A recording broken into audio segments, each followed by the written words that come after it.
Buenas tardes, profesora.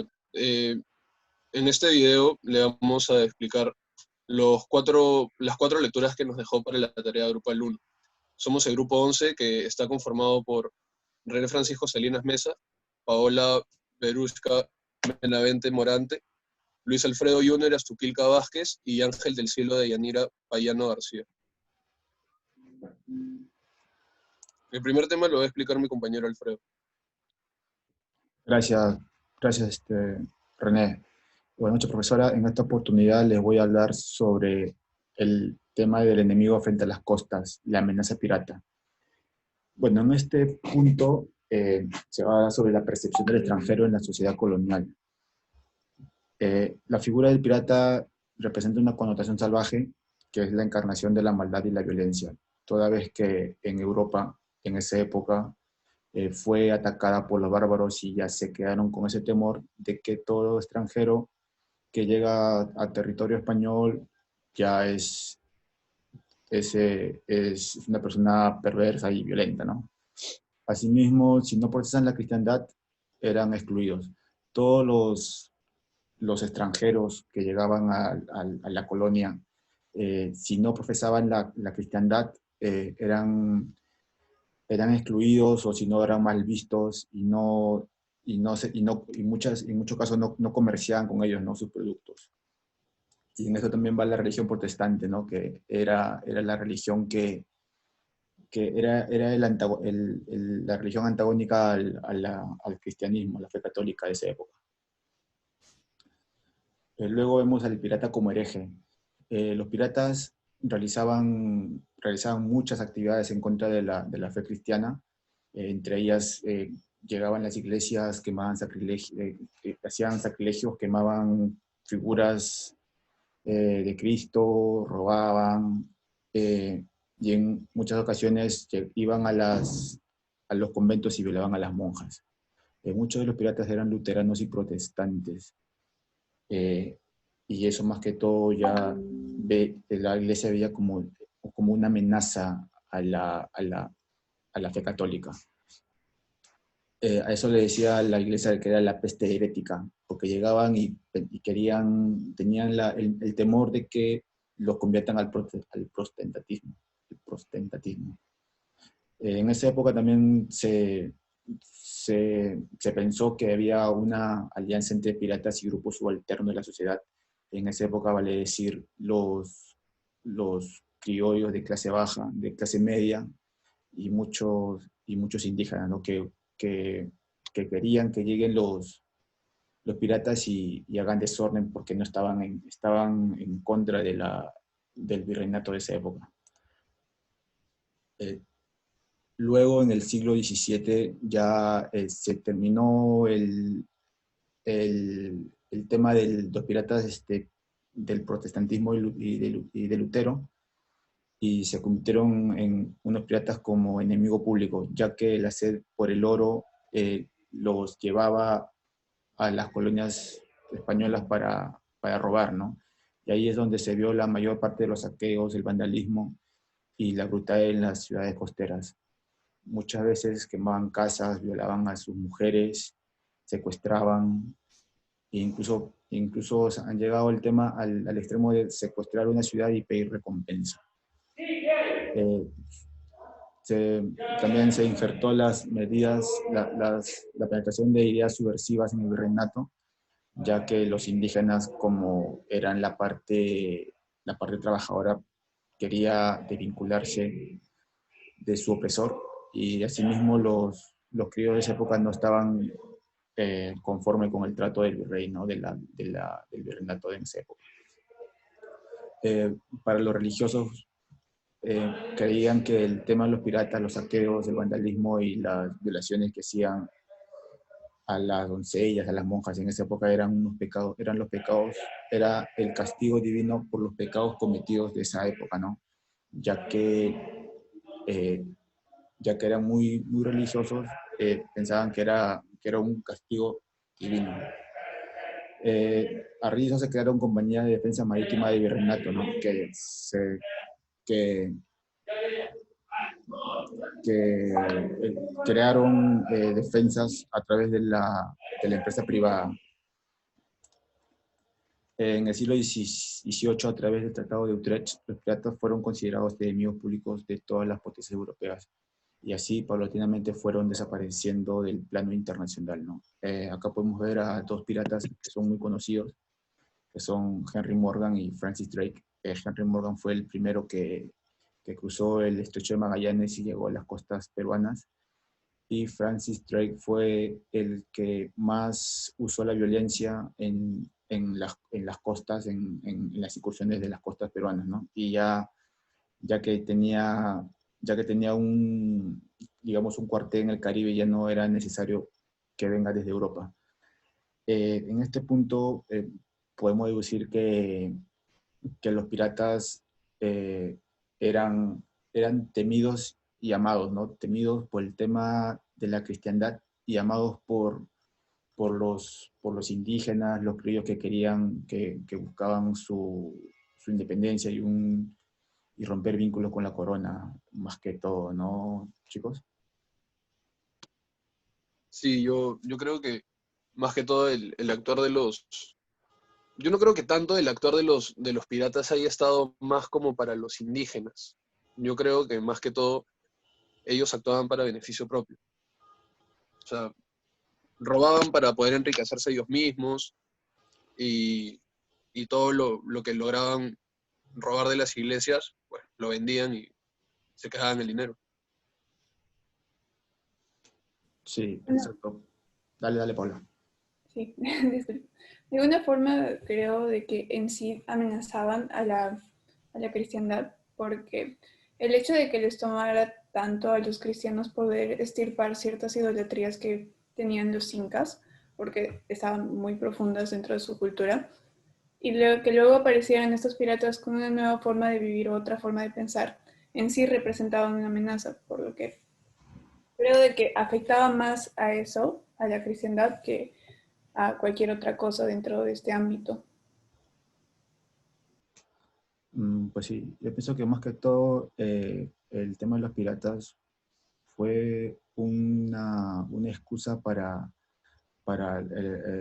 maltratar a los indios, ya que en la lectura se habló que muchas veces acusaban a los indígenas del apoyo de los piratas en ocasiones de hasta brindarles su hogar y así brindarles el alimento y los pertrechos, ¿no? Donde se puedan a quedar.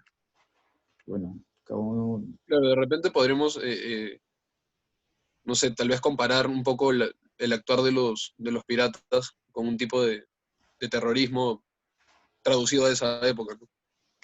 Porque entrar a robar, abusar de las mujeres y ahí quitarse, supongo que eso era lo que hacían los piratas.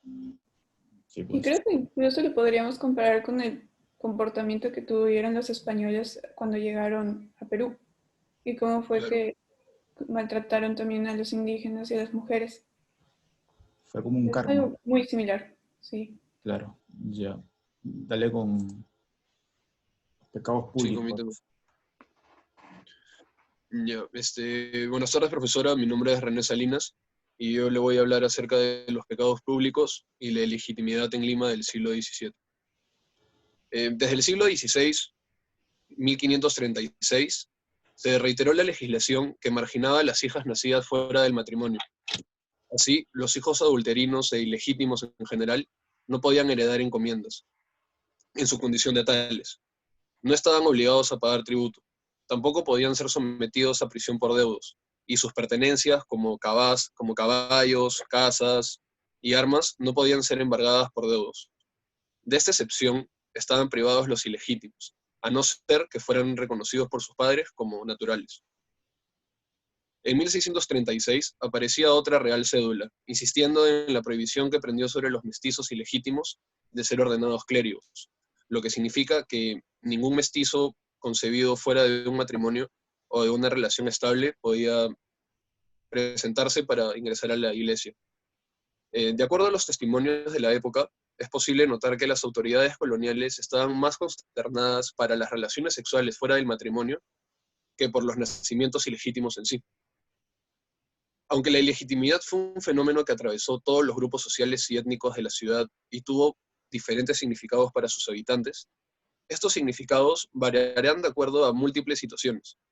Buena parte del significado de la ilegitimidad está dada por el tipo de vínculos de los que provienen los hijos que nacen fuera del matrimonio. Por ello es importante averiguar si la ilegitimidad fue producto de relaciones consensuales más o menos estables o si resultó de encuentros sexuales esporádicos que no suponían una relación permanente o algún tipo de vínculo sentimental. Difícilmente se puede asociar la ilegitimidad de las personas con relaciones sexuales prenupciales. También la resistencia paterna a reconocer a sus hijos teniendo esclavas tendió a ubicar a los ilegítimos en el estatus más despreciado, en la base de la pirámide social. La difusión de la ilegitimidad entre todos los sectores sociales disuade de percibir este fenómeno como una forma de subcultura. Los hijos naturales no solo reclaman los bienes, sino también reclaman estatus, o sea, posición social. En esta época se dan varios pedidos expresos de personas ilegítimas que buscaban ser reconocidos como naturales para no pertenecer a las castas. Y también padres que reconocen en el testamento a sus hijos naturales, pero sin dejar precisamente herencias. En esta época, ser reconocido como hijo natural de un español significaba diferenciarse de las castas de la ciudad. Como lo dije antes, pesaban fuertes discriminaciones. El insistente control de las autoridades eclesiásticas de la vida cotidiana de los habitantes de la ciudad, el carácter poco íntimo de la vida privada de las personas que hacían que ésta estuviera muy expuesta a las miradas externas, la condición de esclavitud de las mujeres involucradas en relaciones extraconyugales y la honra femenina y familiar de los grupos dominantes de la ciudad inhibieron la difusión de la simple convivencia. A esto les hago la siguiente pregunta. ¿Qué opinan del actuar de la Iglesia Católica frente a la vida cotidiana, en base a lo que les he dicho? Bueno, a partir de lo que nos has dicho, siento de que hay una interferencia en lo que era su día a día, en especial al criminalizar tanto a los hijos ilegítimos y colocarlos en la base, en la clase más baja de la pirámide. Siento de que se pudieron haber cometido una serie de abusos en contra de estos, que nadie podía regular porque era la misma iglesia que tenía mucha preponderancia sobre el Estado. Claro, o sea, la Iglesia tenía una idea, o sea, como que condenaba las relaciones extramatrimoniales, pero no por eso es que los hijos ilegítimos están en la base de la pirámide. Es por lo mismo que la sociedad los incorpora en diferentes castas, que son como grupos étnicos en una sociedad. Sí, pero siento de que por la misma razón de que la sociedad giraba en base de la religión, es que se encontraban de esa manera. Claro. Bueno, yo pienso que en esa época la iglesia fue, creo que muy injusta en el tema de los hijos y más que todo con las madres, ¿no? Ya que en esa época la iglesia pensó que era muy machista, Uh-huh. ¿no? Eh, Muchas veces he leído que a las mujeres, por tener hijos ilegítimos, ojo, mujeres, no por ser el papá o el otro, eran castigadas por adulterio y muchas veces eran maltratadas en las plazas principales con garrote por la Santa Inquisición. Claro. Eso se denomina juicio público, ¿no? Exacto. Claro. Sí, en definitiva se descriminalizaba mucho y era la que se llevaba la peor parte de todo esto, junto con los hijos Sí. ilegítimos. Listo. Uh-huh. Ok. Bueno, mi nombre es Paula Benavente y yo les hablaré sobre la Inquisición y las mujeres hechiceras en el Perú durante el siglo XVII. En primer lugar, tenemos que entender de que los testimonios y los testigos que se dieron de estas mujeres nos ayudan a tener un mayor entendimiento de cuál fue el rol que cumplieron en un marco sociocultural en la época colonial y cómo de alguna forma esto se sigue reflejando en la actualidad. Como sabemos, la Inquisición llegó al Perú en 1507 y tanto sus procedimientos como castigos eran determinados únicamente por el monarca, Felipe II. Paralela a esto también se encontraba lo que era el Tribunal de Extirpación de Idolatrías, que atendía aquellos casos de hechicería andina, Y esto es porque al parecer la Inquisición en nuestro país tuvo cierto espacio geográfico limitado, puesto de que se reportaron varios casos de hechicería en diferentes regiones y la movilización de estos acusados usualmente era muy cara y la administración colonial no siempre estaba predispuesta a financiar. Ahora vamos a proceder a ver quiénes eran estas mujeres, qué elementos compartían y por qué eran vistas como una amenaza a la sociedad que debía ser totalmente erradicada. Las características de las mujeres hechiceras. Hay una serie de elementos a tomar en cuenta que nos van a ayudar a entender más a estas mujeres, como lo es su situación económica, la clase social, etnicidad y en cierto modo el grado de autonomía que éstas poseían. En lo que respecta a su situación económica y clase social, en su mayoría pertenecían a la clase urbana más baja, puesto de que no tenían un oficio fijo.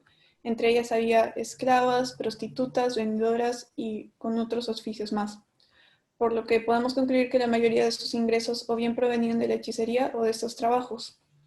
Al hablar de sociedades hay entre los 40, 30 y 20 años, y la etnicidad es un factor muy importante a tomar en cuenta, puesto de que la hechicería como fenómeno femenino en nuestro país se encontraba difundida en varios grupos étnicos y era practicada por españolas, mulatas, mestizas y zambas. Usualmente estas mujeres eran solteras o viudas, lo que al mismo tiempo tiene cierta correlación con la situación económica que tenían, puesto que en aquella época no había forma fácil para las mujeres de poseer una estabilidad económica, lo que a su vez convertía las relaciones que sostenían con los hombres, y en especial el matrimonio, en una proposición económica. Por ello es que no se encontraban tan sujetas a lo que era la tutela masculina, y esto les hacía objeto de acusaciones poniendo en duda su honestidad. Siguiente diapositiva, por favor.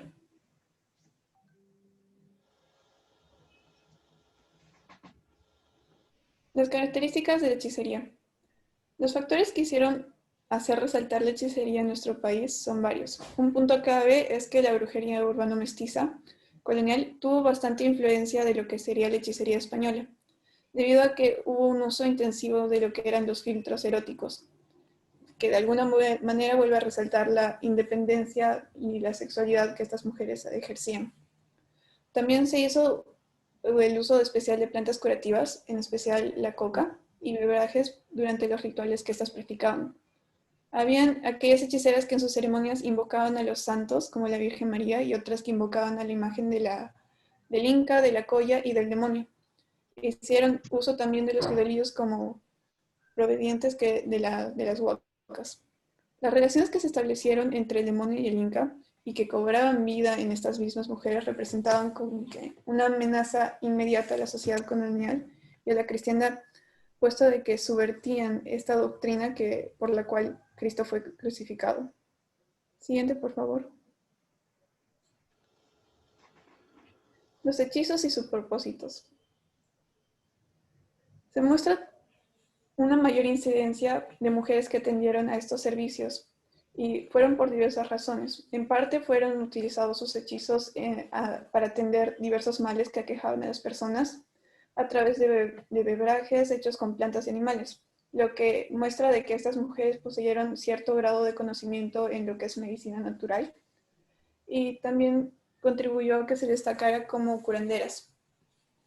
La Inquisición y ciertos testigos, en especial hombres, las acusaron de causar estas enfermedades en lugar de curarlas, puesto de que en gran parte porque las mujeres atendían a temas de carácter sexual y amoroso, como era el restablecimiento de relaciones o para amanciguar el carácter de los hombres con los que estas mujeres vivían en su día a día y que eran víctimas de sus abusos, que no tenían más remedio que acudir a ellas porque no había una entidad del Estado que se encargara de protegerlas o defenderlas. Esto de alguna forma nos muestra la relación de subordinación que se sostenía entre el hombre y la mujer en aquella época.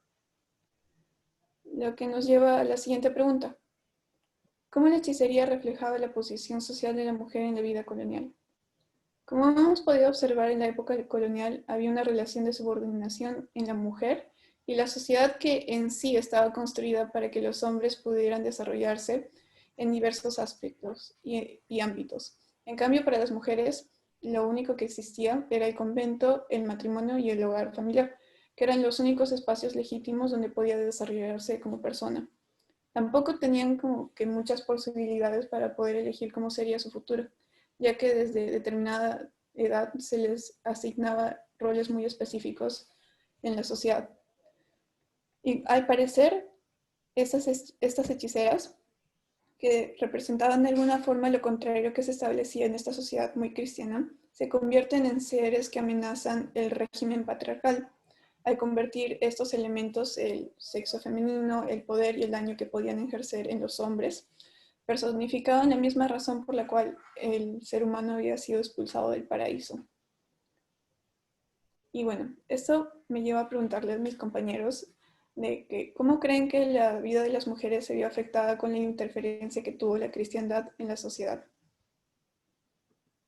No, Que definitivamente se ve a lo largo de los años que el papel de la mujer en la sociedad ha sido muy subestimado, siempre poniendo a la mujer en cargos, en este caso solo de monjas, sin la posibilidad de poder progresar en lo que podría ser la vida eclesiástica. Y incluso en el ámbito que mencionas de la hechicería, restringiéndole su función o su labor solamente a un ámbito emocional, un ámbito amoroso o sexual. Claro. bueno, Y pienso que, definitivamente la iglesia tuvo la batuta en todo momento. Exacto. ¿Qué opinas, Alfredo? claro, como dije en el capítulo anterior, pienso que la iglesia ha sido muy machista y ha tenido a la mujer como un simple, como un simple instrumento de hacer vida, nada más, de dar la vida. Ya que si es que la mujer digamos, era progresista, y como tú dijiste, que a las mujeres que se salían por sí mismas ya era mal vista. La iglesia y la colonia no le daban ese apoyo, ¿no?, que ahora se da en estos días, Sí, ¿no? aunque de alguna forma los rastros que ha dejado este pensamiento que vino del occidente se pueden todavía observar, como que de alguna forma aún se encuentra vigente. No sé si piensan lo mismo. Sí, claro, porque lo que caracteriza a la iglesia es que es una entidad, eh, cuando hay tradicionalista, es una entidad tradicionalista. Entonces es difícil que la iglesia cambie su manera de pensar, que modernice su manera de pensar, porque estando en el siglo XXI nos damos cuenta de que las mujeres son igual y pueden llegar a ser mejores que los hombres sin ningún problema. Ser mujer no es un impedimento para poder lograr grandes cosas, cosa que la iglesia eh, tomaba como un tipo de principio, ¿no? Al evitar darle a las mujeres cualquier cargo importante, o incluso juzgándolas o matándolas cuando tenían un poco de poder, ¿no? Como en el tema de la hechicería. Pensaron que iban a tomar represalias contra los hombres y por eso las buscaban, las enjuiciaban. En sí se sentían amenazados porque veían a la mujer como un ser inferior en cualquier aspecto. Y el hecho de que Claro que pudieran tener cierto grado de poder, en especial combinándose con su peor enemigo que era el demonio, era muy peligroso para ellos y amenazaba su forma de pensar y vivir. claro, a su costumbre. Sí. Bueno, eso es todo, creo, ¿no? Bueno, entonces eso sería. Gracias, profesora. Gracias. Gracias.